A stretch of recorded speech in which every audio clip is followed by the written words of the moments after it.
What's up, ladies and gents? Thank you for tuning in. Welcome to our brand new YouTube talk show called Respect the North. Yay! Real quick, we just want to tell you about what our show is about. We'll be covering the trending topics in pop culture and in the news within our city and around the world, and put a little bit of an adult spin on it, make it a little juicy. A little sauce. I also really want to tell you about who I am as a person. My name is Natalie, and I used to be on a show called No Filter Toronto, nice. Season 1. Shout out to them, doing their thing. It was a great time. And I personally love exploring Toronto, the Six, my own city, and other cities around the world. A little interesting. That's a really huge passion of mine. Nice. And I am Chanelle, and I have a podcast with my best friend. It's called the Elle Elle podcast. Mm-hmm. You guys should check it out. We're on season 3. And I am born and raised in Toronto. I never left. I mean, I've traveled, but I never left Toronto. And also, I'm super, super into astrology and numerology. So all things numbers, all things signs. That's my ish. So this week is our premiere episode, and today and every future episode, we're going to be breaking the ice so you get to know us a little bit every single episode. This is going to be juicy because we have no idea what's in it. Yeah, we didn't write these questions at all, so. We're also going to be talking about Wendy Williams and her divorce that she's going through right now, and what are relationship deal breakers to us. Yeah. And as well as covering which astrological sign is the hardest to love? Mm-hmm. Is it you? It's or not is me. It me? It's not me. It's definitely not me, but we'll see. So we're also going to do a segment called TWIT, This Week in Toronto, where we talk about something interesting about our city, somewhere cool to eat, somewhere fun to go, anything about our city. You ready to go? I'm ready. All right, let's do this.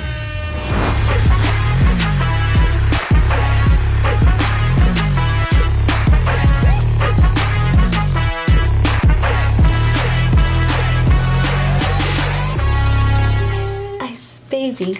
Dun, dun, We're gonna go with the green. All right, good color. Okay, well, this is a long one. Question number 6. If you were a man for a day, what would be the first thing you would do? Oh, this reminds me of... Have you ever seen that meme? No. Where it says, if I woke up as a boy, and it shows a baby elephant who just discovered his trunk, and he's like... No, I never saw that. She loves animals. The first thing that you would do if you woke up as a male... I mean, come on! I'm gonna pee. You're not gonna pee, you're gonna play with your pee-pee. Oh, I would pee, because you get to pee standing up. Well, they have, female funnels. I didn't know that. So you could pee standing up if you really wanted to do that. So we're both in agreement that we would probably either I wouldn't play pee. with or pee or pee. I mean, you gotta explore the things that are male about you that you've never had. That's true. Well, And then I'd probably go outside and hit on some girls and see how they react. And hack like a fuckboy just to see how it feels to be on that side of the power trip. For the day, it did say the day, so yeah, I'd probably have sex. See how it feels. Yeah, I'd probably have sex idea. to see what's the big deal. But if you were a man, what position would you want to be in? I would want missionary, not doggy. I don't want to expand. Yeah, but guys are always talking about hitting it from the back, so I mean, there's gotta be something good about it. Yeah, that's true. You could probably switch it up a few times. Yeah, that's true. I'd probably do 2 positions and pee. Because I wanted pee standing up.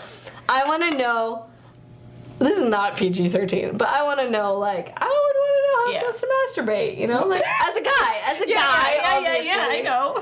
It's going to be different, so. We would have to do a lot in that day. I have to do so much. Yeah, you're waking up, peeing, masturbating, hitting on girls, having sex, switching positions. And if the sex is good, do it again. So you got to hit on a lot of girls, really act like a fuckboy. Oh, yeah, that's true. Okay, so we are going to start to what's happening this week, sort of in other talk show news.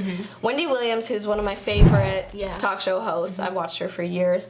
She's going through a pretty rough divorce. She's had some pretty rough year so far. Her husband of 22 years, she just filed for divorce after finding out that he had a child with his mistress. His mistress of like 10 plus years. It's not so much a mystery. I don't know how she tolerated it for that long, to be honest, but she said on her show that being in a sober house helped her clear her thoughts and decide how to proceed with her life.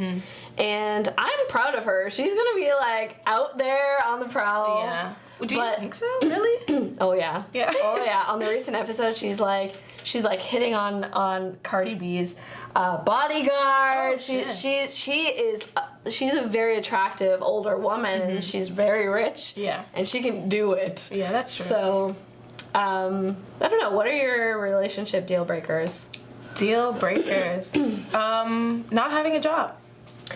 I mean, that's kind of, that is a deal breaker. Like coming into a relationship and not having a job, or lying about having one and then coming to find out that you don't. That's a deal breaker for me. What if they have a job but they embellish, like, say their title because they're kind of ashamed of where they are at that phase? I don't think that's a deal breaker, but we're gonna have to work on your self-confidence. Because my confidence is high. You work on yourself and you work on self-improvement, and I would want to attract somebody who has that same idea of themselves as I do myself. So that's a deal breaker. What about you?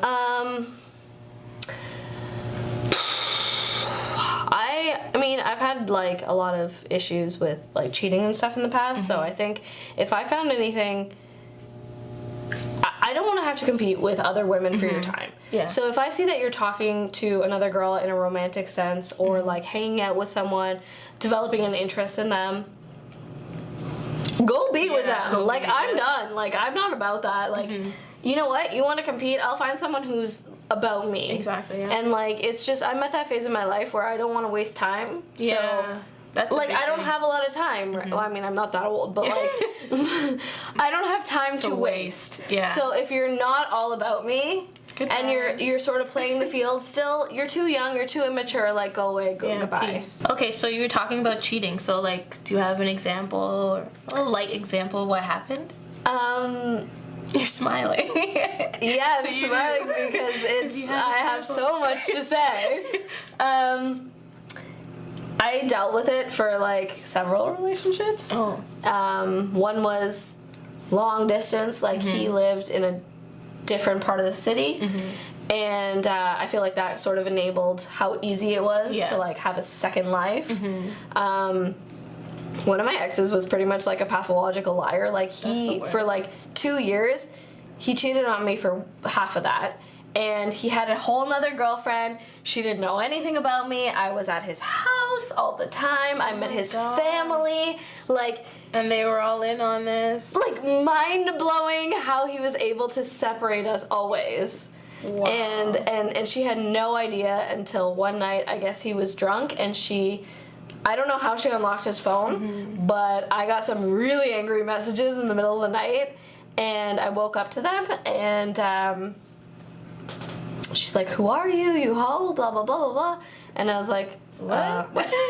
Who are you? What are you talking about? Because she was messaging me from his account, right? So I was like, what? And she's like, "Oh, I'm his girlfriend, blah, blah, blah, blah, blah."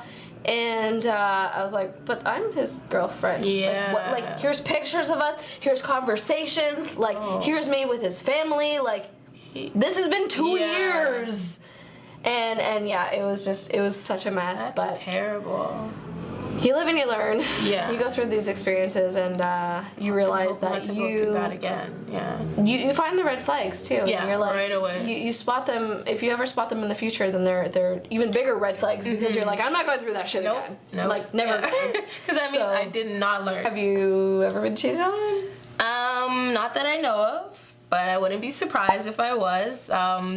The guy that I was dating at the time, he was very, very controlling in terms of, "I'll follow you on Instagram, but you can't follow me on Instagram. My page is private." He lied. Yeah, he lied about a whole bunch of stuff. How he got money. Hang on. Like, why? What was his reasoning for why you can't follow him on Instagram? girl, I don't know. I was young. He's trying to hide all the people, the chicks that he's following, or who he's posting, because my friend started following him very openly, and she was like, "Why did he put up a picture of a girl, but it wasn't you?" And I'm so he accepted her, thinking that maybe, oh, this is a prospect. Oh, my friend? Yeah. I don't know. Had he met your friend? Yeah.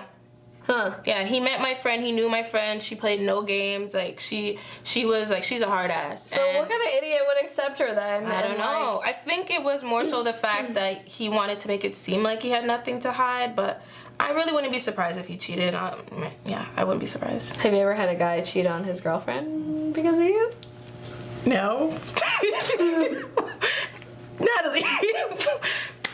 What? I wasn't expecting that. Cheat on his girlfriend because of me? Girl, I didn't know about her. Or try? I don't know. Okay, try. Yeah. Try. Try. Well, these guys are freaking tricky, okay? Yeah, They're tricky as hell. So they are, but like, landmines out there. definitely, I've had a few guys that definitely tried to cheat on their girlfriend. That's really sad. That's really sad. Like, if you can't take, like, the decency to just break up with your girlfriend if you don't want to be in a relationship. This isn't working, you know? If there's something that's not working and you're looking elsewhere for whatever reason, just... time to cut ties. Yeah. And figure out yourself. Again, nobody has time to waste. At all. Yeah. Like, it's so inconsiderate. And it's not worth it. Good luck, Wendy.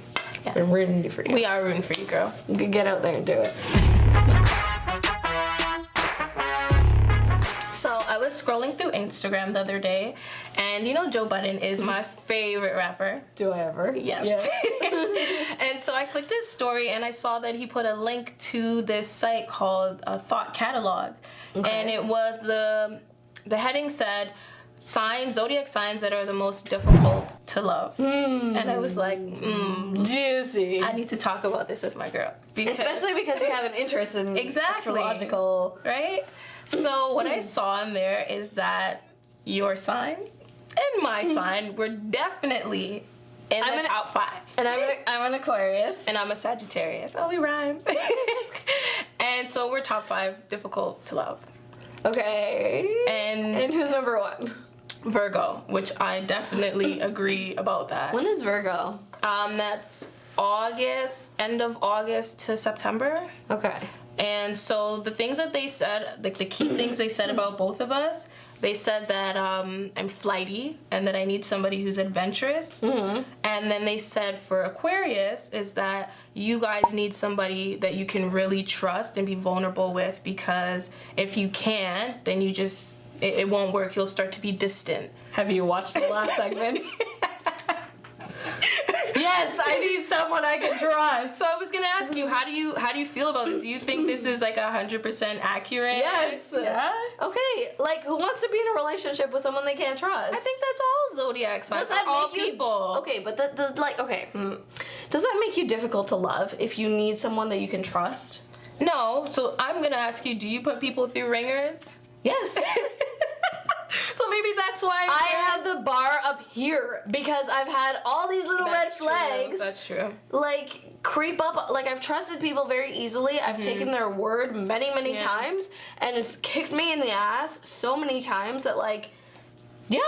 You know, if you, and I don't want to sound conceited, but like, because I don't mean it in that way. But like, if you want to be with me, you need to show me that you want to be with me, because if you're gonna act like whatever which way, like whatever my ex-boyfriend did to me, like several of them, might as well go.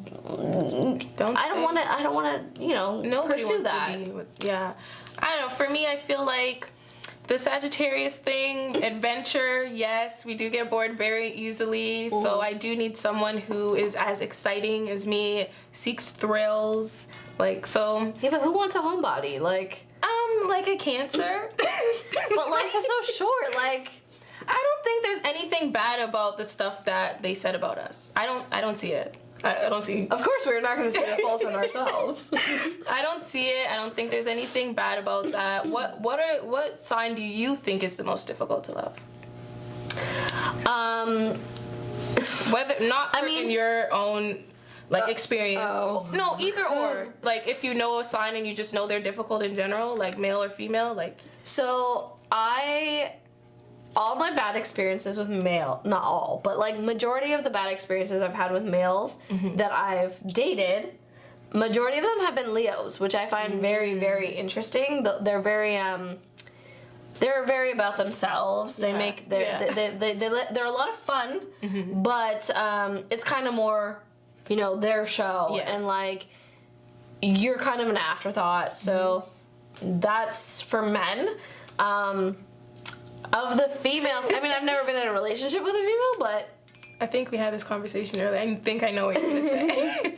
Of all the females that this is a really hard one to go by because I have some female cousins and friends and whatnot that don't fit the scene. But of all the females that I've really not clicked with very well on many occasions, they've been Aries. Aries women. And I'm a water sign, and that's a fire sign, right? So you're an air sign. Oh, I'm an air sign, but Aries is fire, right? Fire. So I feel like that's kind of like... Yeah, they do go together, but like those two signs, but I guess it's just maybe like a male Aries? Yeah, exactly. But yeah, female Aries. And again, like sometimes I meet women and I ask them what sign they are because we get along fine, and they tell me they're an Aries, and I'm shocked. Yeah. You're but like, whoa. There's like the moon sign and all those influences too, right? So I don't know, what signs do you not? Cancer. We ain't doing that. Male or female? Male. Yeah. Right away, I just knew. Yeah. What like attributes are? Oh, God. Cancerous to you? They're too emotional for me. I guess I can be sometimes cold or very just logical, and they're all about their feelings, and they're manipulative. Okay. I've dated so many Cancers, and I just, no, never. That's funny, because I feel like Aquarius females are fairly emotional as well. Really? Well, like, I am. I don't feel like that. I've read that Aquarians are supposed to be sort of distant, but I'm pretty emotional. Must be your moon sign or something. Yeah, I am on the cusp, so I don't know much about Capricorn, but I am the first day of Aquarius. Okay, yeah. So I'm sure there's a lot of influences there. And I just feel in general, like, obviously your life experiences sort of shape the human that you are, so... Not just only signs. Yeah. But yeah, I just thought that's really interesting. So number 1 was Virgo. Yeah. And then 2 was... Scorpio. Okay. And Scorpio is... October, November. That's funny. Yeah. That's really funny fact.